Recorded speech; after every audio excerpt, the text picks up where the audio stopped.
अभी पिछले 2 दिनों में जो वीडियो आप लोग देख रहे हैं हर जगह ट्रेंडिंग कर रहा है। ये वीडियो है 30 तारीख की रात का तकरीबन 12:30 बजे से लेके 1 बजे के बीच का। ये वीडियो है बस्ती का, महाराजा होटल के सामने। वो मेरा लास्ट डे था शूट का। और अब मैं जिस शूट पे गई थी उसकी बात बता दूं। डे 1 से मिस मैनेजमेंट वहाँ चल रहा था। हम जब एयरपोर्ट जाते हैं तो एक ही गाड़ी भेजी जाती है और आर्टिस्ट 3 रहते हैं। चूँकि वो बाकी के 2 आर्टिस्ट मेरे बहुत अच्छे दोस्त हैं, मित्र हैं, एक सीनियर हैं, एक दोस्त है, तो मैंने कुछ भी नहीं कहा। हमने वो गाड़ी शेयर करके अयोध्या से हम बस्ती जाते हैं। बस्ती में मेरा स्टाफ ऑलरेडी एक दिन पहले पहुंच चुका था और वहाँ के प्रोडक्शन से बोल दिया था कि मैम इस होटल में नहीं रुकेंगी क्योंकि उनके पैर की सर्जरी हुई है और आपने 3rd फ्लोर पे रूम दिया है। तो मेरी स्टाफ की बात उन्होंने इग्नोर करी, नहीं मानी। मैं जब पहुंची तो मैं गाड़ी में ही उस दिन डे 1 ही 40 मिनट में गाड़ी में ही बैठी रही और मैंने कहा कि मैं इस होटल में नहीं जा सकती हूँ। मेरे सुविधा के लिए ये ठीक नहीं है, आप चेंज करिए इसको, जहाँ 1st फ्लोर हो या जहाँ लिफ्ट हो और ठीक ठाक जगह हो, आप हमारा होटल वहाँ कर दीजिए। तो फिर इस चीज़ को डिसीज़न लेने में मैं गाड़ी में ही 40 मिनट बैठी रही, शायद उन लोग को 40 से 50 मिनट लगे। फिर उसके बाद उन्होंने दूसरा होटल अरेंज कराया तो मुझे दूसरा होटल दिया गया, जो कि वो भी नॉर्मली होटल था, बट मेरा मेन था कि मेरे पैर में सर्जरी हुई है तो मैं ज़्यादा स्टेयर्स नहीं चढ़ सकती थी। उसके बाद कुछ हमारे कमिटमेंट्स प्रोडक्शन के साथ हुए थे बिफोर शूट कि हमें हमारी बेसिक नीड्स जो हैं ये हमें मिलनी चाहिए थे, आप हमारा अरेंज करा दीजिएगा सेट पे। तो सारी चीज़ें डन हो गई थी। उसके बावजूद भी वो बेसिक नीड्स जो भी थी उनको वहाँ प्रोवाइड नहीं कराया गया। फिर भी मैं अपने रूम से ही रेडी होके हेयर मेकअप करके सेट पे पहुँचती हूँ। तो वहाँ पे जो भी हमारी रिक्वायरमेंट थी वो फुलफ़िल नहीं थी। मेरा स्टाफ, मैं करीब 10:30 या 11 बज गए थे हम पहुँचे। तो सेट पे नाश्ता ख़त्म हो चुका था, नाश्ता नहीं था, चीज़ें नहीं थी। ठीक है, कोई बात नहीं, हो जाता है, पहला दिन है शूटिंग का, कोई बात नहीं। इसके बाद धीरे धीरे हम जिस होटल में हमें रखा गया उस शूटिंग स्टार्ट हुई। मेरी जो रिक्वायरमेंट थी मैंने बोला प्लीज़ सर अगर अरेंज नहीं हो पाई है तो आप नेक्स्ट डे अरेंज कर दीजिए। तो उन्होंने नेक्स्ट डे मंगा दी थी, जो मेन प्रोड्यूसर है। 7 दिन हम उस होटल में रहे, बाकी भी सारे कलाकार उस होटल में आ गए थे। उसके बाद प्रोडक्शन से उस होटल का पेमेंट नहीं किया गया था। तो हमारे कुछ जो सहयोगी कलाकार हैं वो पैकअप के बाद जब उस होटल में पहुँचे तो उन्हें चाबी नहीं दी गई रूम की। तो रीज़न पूछा गया कि भाई आप चाबी क्यों नहीं दे रहे हैं? तो बोला आपके प्रोडक्शन से पेमेंट नहीं हुई है होटल की, तो चाबी जब पेमेंट हो जाएगा तब देंगे। फिर ये जो लड़का अपने आप को वीडियो में प्रोड्यूसर बोल रहा है वो है प्रोडक्शन वाला, जिसका नाम है अनुराग मिश्रा। वो उस होटल में पहुंचता है और होटल वालों से बहसबाजी होती है। ये मैं ट्यूसडे की बात कर रही हूँ।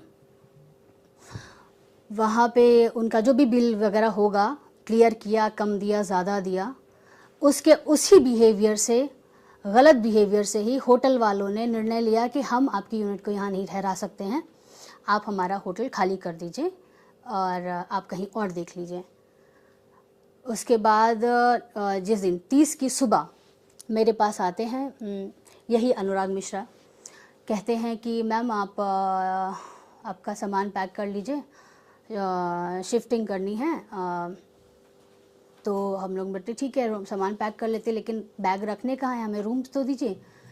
तो बोले वो हम अरेंज करा दे रहे हैं, आप अपनी पैकिंग कर लीजिए। हमने अपना सामान पैक कर लिया। ये 7:30 या 8:30 बजे की सुबह की घटना है। हमने अपना सारा सामान पैक कर लिया, सब कर लिया। अब हम वेट कर रहे हैं, 10:30 या 11 बज गया, अभी तक हमारे लिए रूम इनका अरेंज नहीं हो पाया। उसके बाद जब शूटिंग के लिए लेट होने लगा तो इन्होंने फिर कॉल किया और कहा मैम आप सेट पे पहुंचिए, हम आपका रूम अरेंज कर देते हैं। तो मेरे जितने भी बैग थे एज़ इट इज़ गाड़ी में भर के मैं और मेरा स्टाफ सेट पहुंचता है। और चूँकि वो मेरा लास्ट डे था, बहुत ही लास्ट डे बर्डन होता है आर्टिस्ट पे, कुछ भी छूटा रहता है वो काम करना रहता है, सारी चीज़ें, तो काफ़ी वर्कलोड था। हमने अपना सारा काम ख़त्म किया, तकरीबन 12 बजे मेरा पैकअप हुआ। मैं बहुत ही अच्छे से सबसे मिली, बाय किया, सब किया। उसके बाद मैं आते वक्त मैंने इनको बोला कि होटल हो गया है ना, रूम्स हो गए हैं। ही सेड यस हो गए हैं, आप जाइए। और उन्होंने ही बताया ये होटल है, आप जाइए। वहाँ पे हम गए। वहाँ जाने के बाद मैं गाड़ी में ही थी। मैंने स्टाफ को एक बार बोला कि कंफर्म कर लो, कभी कभी होता है कि शायद सुबह स्टाफ कोई और हो, शाम को कोई और होता है।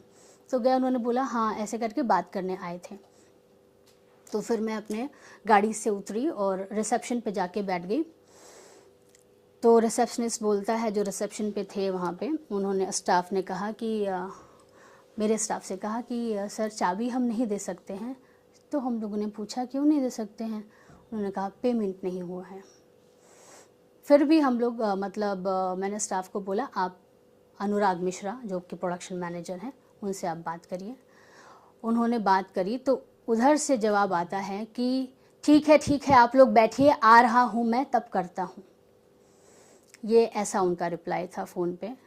तो फिर मैंने कहा उनसे बोलिए कि मैडम बाहर बैठी हैं, कब तक आपको आने में ही 30 से 40 मिनट हो जाएगा, रात के 1:30 बज रहे हैं, तो क्या मैं बाहर ही बैठी रहूं? आप एक काम करिए, उनके स्कैनर पे कर दीजिए। तो कह रहे मैं गाड़ी चला रहा हूं, मुझसे पेमेंट स्कैनर पे नहीं हो पाएगा। तो मैंने मेरे स्टाफ को बोला कि बोल दो ठीक है, स्कैनर पे नहीं हो रहा तो आपके जीपे पे मंगा लीजिए। तो जीपे पे उन्होंने 1500 रुपये भेजे। देने थे 2000 रुपये, जो कि ये बात भी बहुत उछल रही है कि इतनी बड़ी एक्ट्रेस हैं और 2000 रुपये नहीं दे पाई।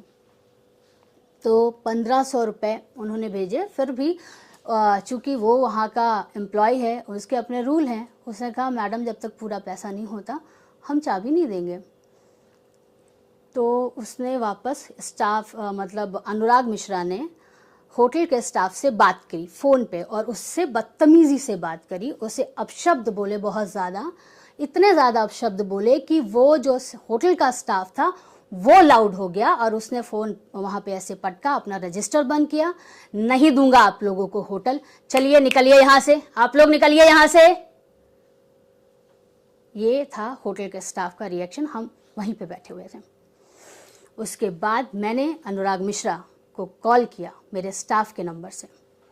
मैंने बस उनसे यही सवाल किया कि अब तक आपने पेमेंट आखिर किया क्यों नहीं? जब आपको पता है आपका आर्टिस्ट आना है, उसके मुझे नेक्स्ट डे मॉर्निंग में 7 बजे या 6 बजे के करीब पटना निकलना था, मेरा एक इवेंट था वहाँ पे। आपको सिर्फ पता है कि आर्टिस्ट सुबह से काम कर रहा है, उसके पास मात्र 4 घंटे हैं रेस्ट करने के लिए। उसके बावजूद मैं रात के 1:30 बजे 2000 रुपये आपने नहीं दिए, उसके लिए मैं वेट करूँ? आप आएंगे, आप पेमेंट करेंगे? तो उसने मुझसे फ़ोन पे ऊंची टोन पे बात करी, तो मैंने भी उससे उसी टोन में बात करी। इतनी बात हुई तो मैंने बोला भाई जब आप सिनेमा बना नहीं सकते, आर्टिस्टों का ख्याल रख नहीं सकते, तो सिनेमा बनाते क्यों हैं? फ़ोन कट किया और मैं जाके गाड़ी में बैठ गई। मेरा स्टाफ भी जाके गाड़ी में मेरे साथ बैठ गया। मैंने गाड़ी के ड्राइवर से कहा कि आप चलिए, मुझे गोरखपुर लेके चलिए, मुझे जब रहना ही है तो मैं गोरखपुर में जाके रह लूँगी, आप मुझे गोरखपुर ड्रॉप कर दीजिए। तो गाड़ी के ड्राइवर को कॉल करके अनुराग मिश्रा बोलते हैं गाड़ी वहाँ से हिलेगी नहीं। तो चूँकि प्रोडक्शन की गाड़ी थी तो वो कहा मैडम कि वहाँ से मुझे फ़ोन आया कि गाड़ी लेके कहीं मत जाइएगा। तो मैं और मेरा स्टाफ रात के करीब 1-1:30 बजे रोड पे गाड़ी में पूरे सामान के साथ बैठे हैं। अब ये भाई साहब आते हैं, पीछे का दरवाज़ा खोलते हैं, मेरे स्टाफ को बाहर निकालते हैं, जिसमें स्टाफ में मेरा बॉय के ठीक बाजू में मेरी हेयर दीदी जो कि एक लेडीज़ हैं और मेरे मेकअप दादा बैठे थे। इन्होंने मेरे स्टाफ बॉय पे भी उठाया और लड़की पे भी हाथ उठाया। जो मैंने देखा मेरे आँख के सामने, गलत आप हैं, आपने हमारी सुविधा का ख्याल नहीं रखा, आपने चीज़ें ऐसी की। आप आए थे तो पहले ये देखते कि आपकी सिनेमा की हीरोइन रात के 1:30 बजे आप लोगों की गलती की वजह से रोड पे खड़ी है, आप अपनी गलती मेरे स्टाफ पे उतारेंगे? ये अधिकार आपको किसी ने दिया है? मेरा स्टाफ मेरा परिवार है और मेरे परिवार पे अगर कोई हाथ उठाएगा तो एक बार नहीं, 2 बार नहीं अनुराग मिश्रा, 20 बार मिलोगे तो 20 बार मारूंगी।